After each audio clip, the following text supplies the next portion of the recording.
तिसरं डोळं म्हणजे कपाळाच्या मध्यभागी असलेल्या आज्ञाचक्राशी संबंधित एक आध्यात्मिक शक्ती मानली जाते.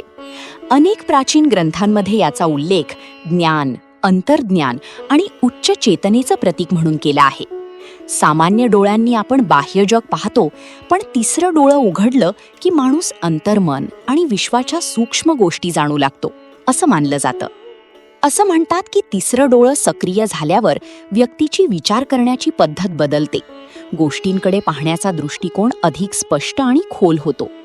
अनेकदा एखादी गोष्ट घडण्याआधी तिची जाणीव होणं, लोकांच्या भावना सहज ओळखणं किंवा योग्य निर्णय घेण्यासाठी अंतर्मनातून स्पष्ट संकेत मिळणं हे त्याचे परिणाम मानले जातात. ध्यान, मंत्रजप आणि सततची आत्मसाधना यामुळे आज्ञाचक्र जागृत होतं, असं योगशास्त्र सांगतं. या प्रक्रियेदरम्यान काहींना कपाळाच्या मध्यभागी कंपन जाणवणं, तेजस्वी प्रकाश दिसणं किंवा अचानक मन खूप शांत झाल्यासारखं वाटणं असे अनुभव येऊ शकतात. पण हे अनुभव व्यक्तीनुसार वेगळे असू शकतात आणि प्रत्येक विचित्र संवेदना म्हणजे तिसरं डोळं उघडलं असा निष्कर्ष काढणं योग्य नाही. तिसरं डोळं उघडण्याचा अर्थ कोणती जादुई शक्ती मिळणं नाही.